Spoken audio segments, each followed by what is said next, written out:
Futures this morning in the red. Take a look. We are expecting a lower opening for stock prices this morning as the bond market is closed for the Columbus Day holiday. This comes ahead of next earnings season, of course. We are expecting the earnings for the third quarter to be up 22% and revenue to be up 8%.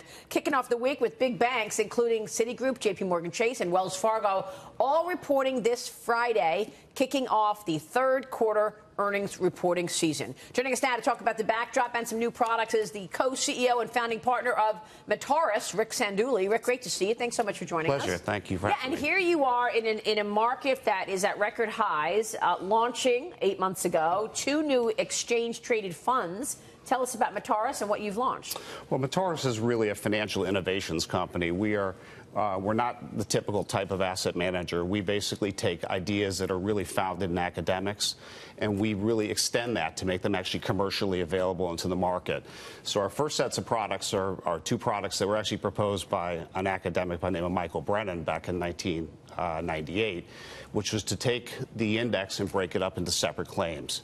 One claim would be essentially a price-only claim, and the other one is just a 10-year claim on the dividends of the index. So the best example that we try and give people is you go into a grocer and you want to buy eggs.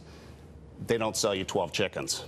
So the person who's interested in just buying the dividends without the price risk, they can do that through one product. And the person who's just interested in growth, they can do that through another product, or they can mix and match and, to combine them in different ways to give them, different investment outcomes. Rick, we saw yields spike towards the end of last week, and we're sort of moving in a direction of higher rates. The dividend-only product that you have, is that sensitive to interest rates? Well, there is a degree of sensitivity, but actually, if you go back and you take a look at some of the academic research that's been done around the topic, growth in dividend yields has actually outstripped the growth in CPI by about 200 basis points over the last 60 years. And some of the academic work that's been done most recently by professors from Wharton, Chicago, basically point out that this is a very interesting, looked at separately, it's an interesting asset class, but it's more importantly for someone who wants to buy something that is going to potentially do well in an inflationary environment, people moving out of equities possibly into fixed income. Doing that at a point in time when interest rates may be rising is a very, very difficult thing to ask them to do.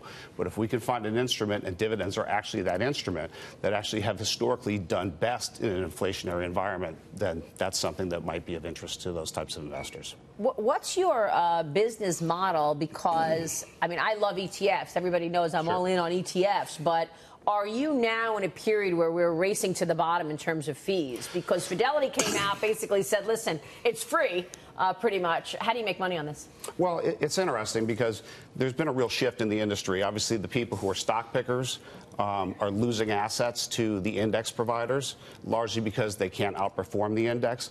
But the index providers are losing to each other. And the reason being is that they have an inability to create a sense of difference. So as the adage goes, in the absence of difference, you compete on price. What we're trying to do is we're trying to approach the business in a very different way. We're trying to approach the business as engineers. We think we have the best pool of financial engineers in the business. And what we can do is we can make things or provide products that let people do things that they were otherwise unable to do in the past. So the 2 ETFs are IDIV and XDIV. Is the sentiment to put new money to work in this market here? I think there is sentiment to put money to work. At least people moving towards the fixed income markets. Now we're seeing the 10-year rate up around 3.25. There's going to come a point in time, certainly with the jitters that the market's going through, where people are going to move into fixed income assets. Unfortunately, they might be moving into fixed income assets, at a time when rates are rising. So we think there's a lot of appeal to especially older investors who are in the harvesting phase of their financial life to keep those dividends that they've been so attached to, if you will, over the last decade, but not necessarily take the price risk, with markets at all-time highs. All right, we'll leave it there. Rick, we'll be watching. Thanks so much for telling us about it. Thank you very much. Thank you for having me. Rick Sandulli there at Metaurus. Check it out.